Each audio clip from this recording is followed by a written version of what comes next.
Hello guys, welcome back to my channel. Hit that like, please hit that like, subscribe and share, it helps, it really does, and thank you if you do that.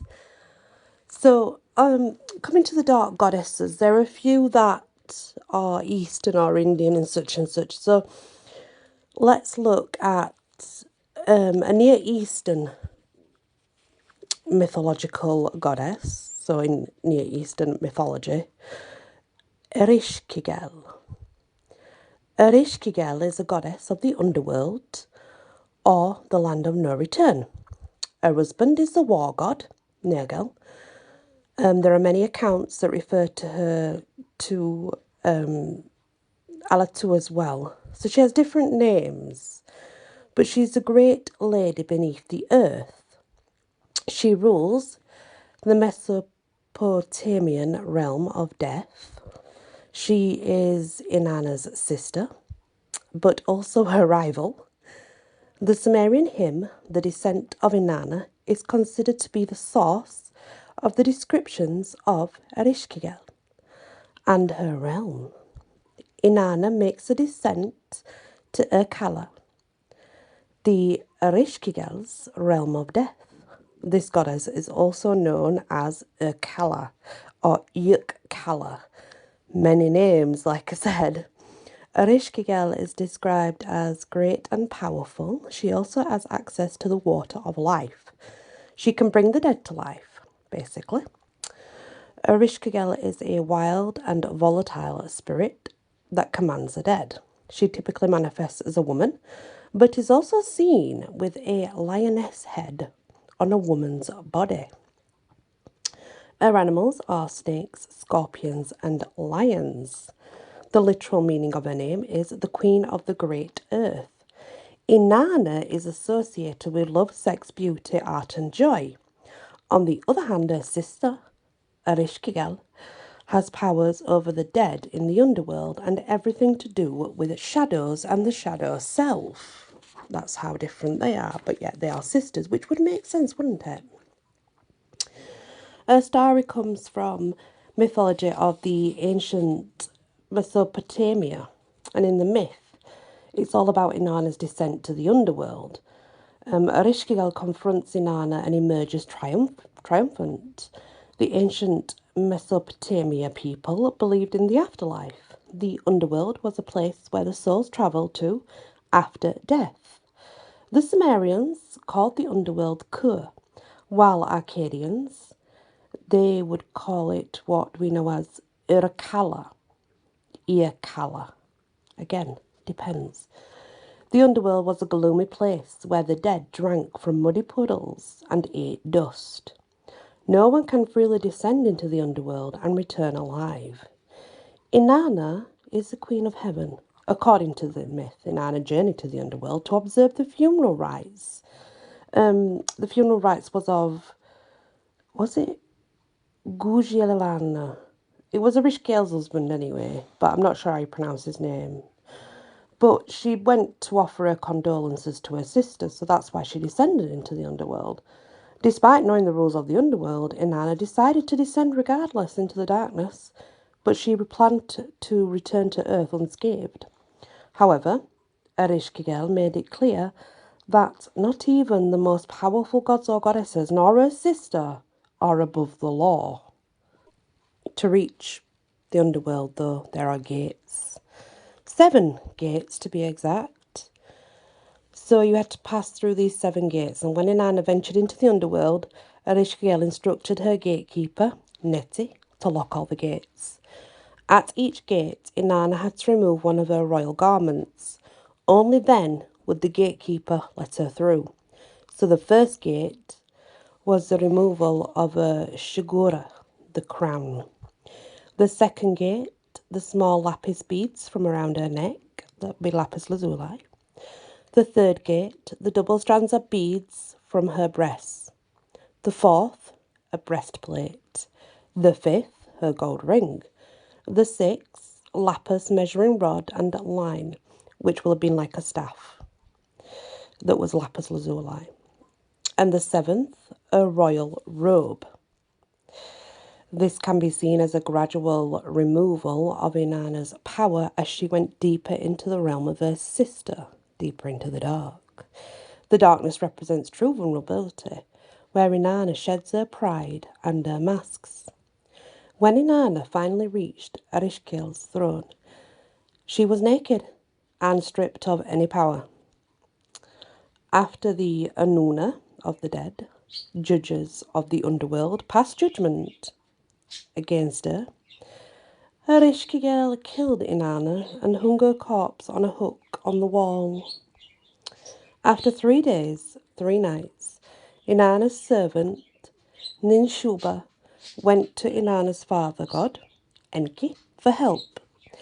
Enki then sent 2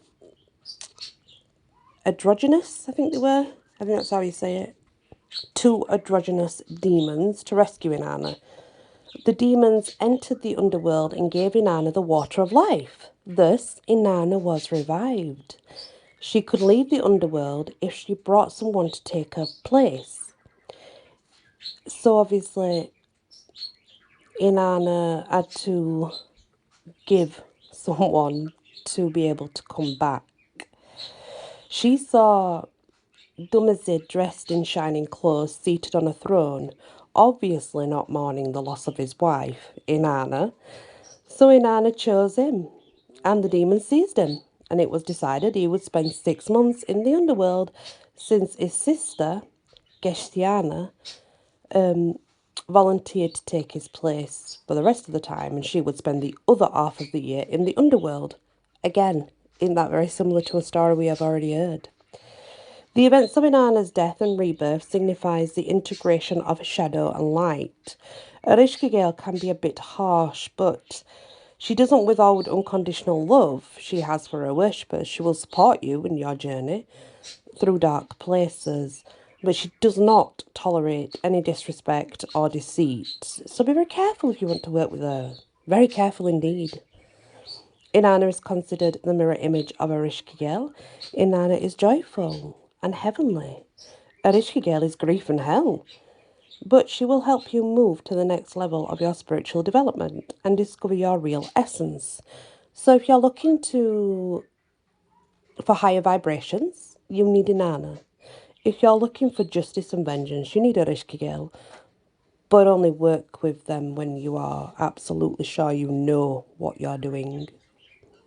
So it's working with your shadow side. It's basically taking you through a journey of what your shadow side would see as the underworld. Corresponders for Ereshkigal are owls, lions, scorpions, dragons, black dogs, serpents, any crystals, lapis lazuli, and jet. To work with her, you will need to definitely ground yourself. I mean, you ground yourself anyway, that's very important, but definitely when it comes to this kind of energy. She likes any earthy incense, sandalwood, sage, or pine. Green is a very, very good colour to have to invoke her. But anything that is freshly baked bread type, dough, donuts, bread, tea cakes, anything that's fresh like that she loves. But she also likes sweet honey as well as a gift. She likes anything like that. The idea is the smell of freshness, the smell of the earth invokes her. She's very much into that kind of scent. Now, she can be quite harsh and a bit dramatic. She is the queen of the earth, remember.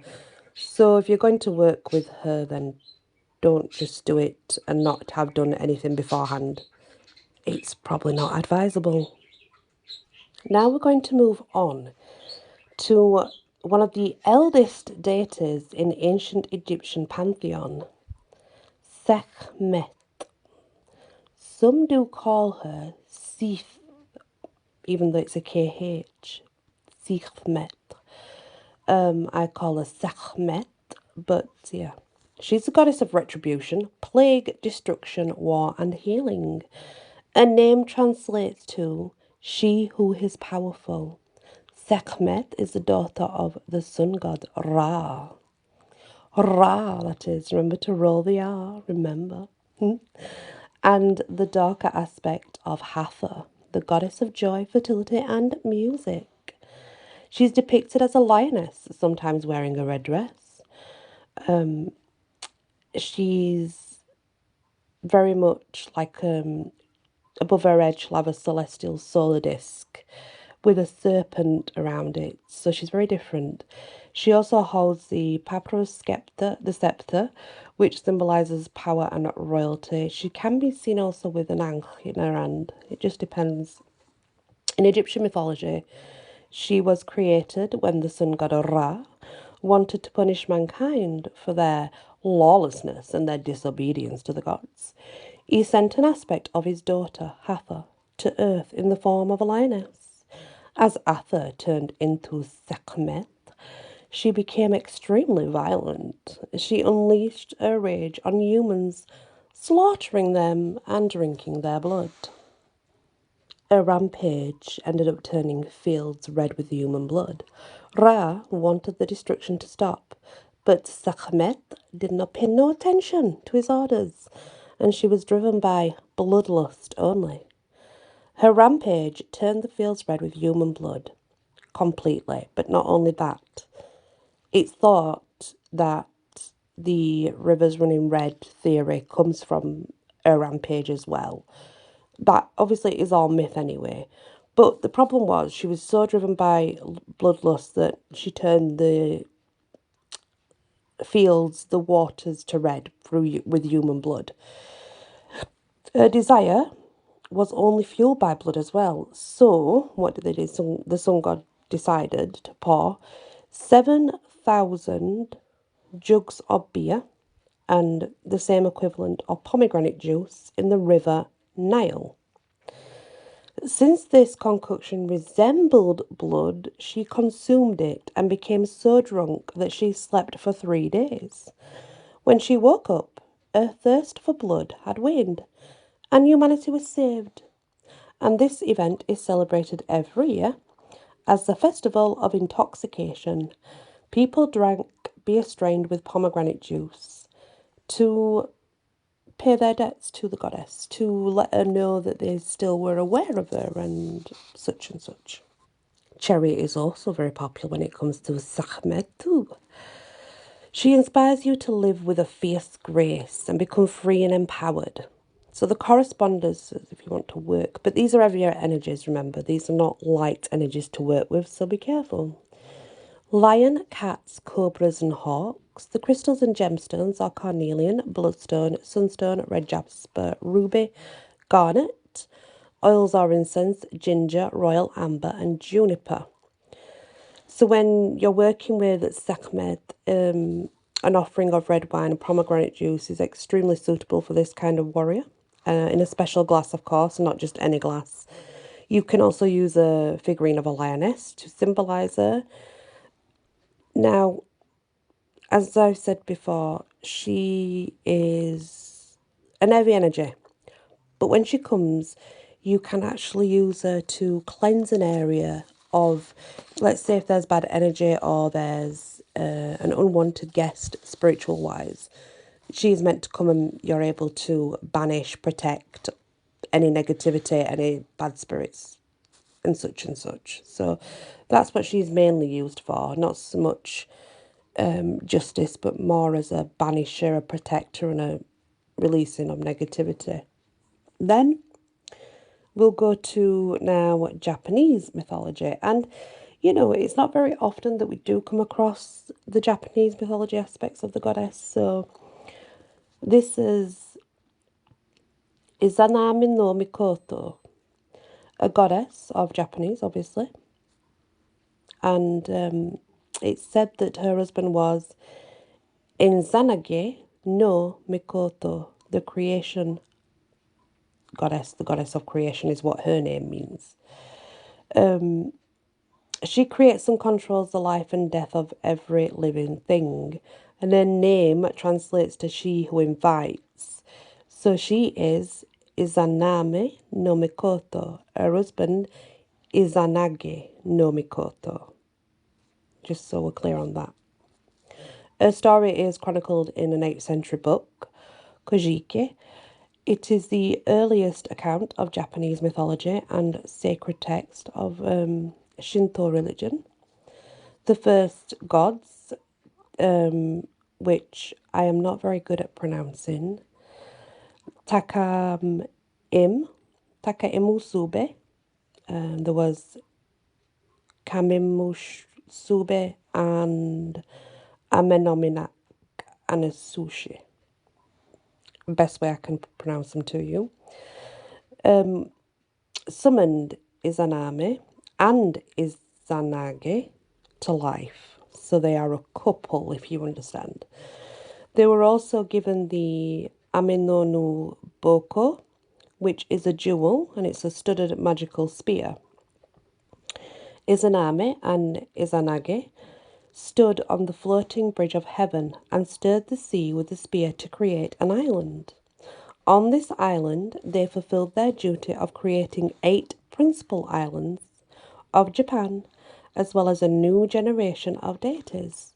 However, in giving birth to Kogusushi, the fire god, it was said that Izanami burned to death. And then, obviously,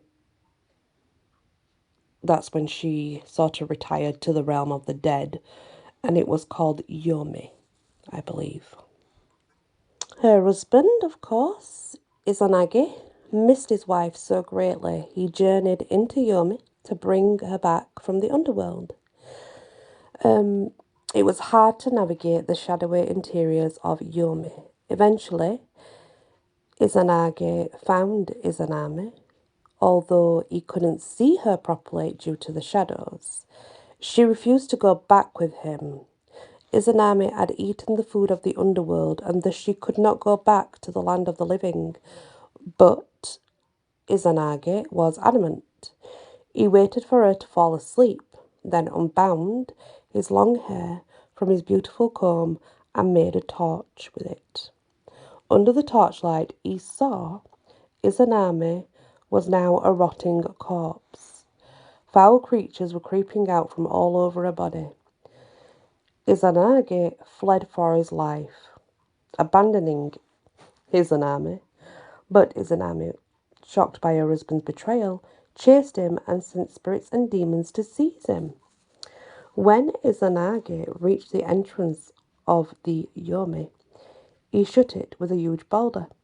Izanami got to the entrance and shouted in anger she would take 1,000 human lives. Enraged, Izanagi replied he would save 1,500 lives in return.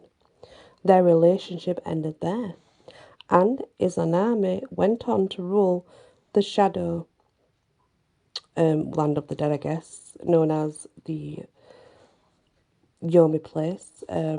But then she also was said to become the goddess of the dead, also called Yamotsu Okami. Again, this is all mythology and none of it's fact. My grandma was well into all this stuff, so it's handwritten and I'm doing the best that I can with the pronunciations. So I hope that you do understand, and I hope that I didn't do too bad, but those are sort of the different side of other goddesses from around different cultures.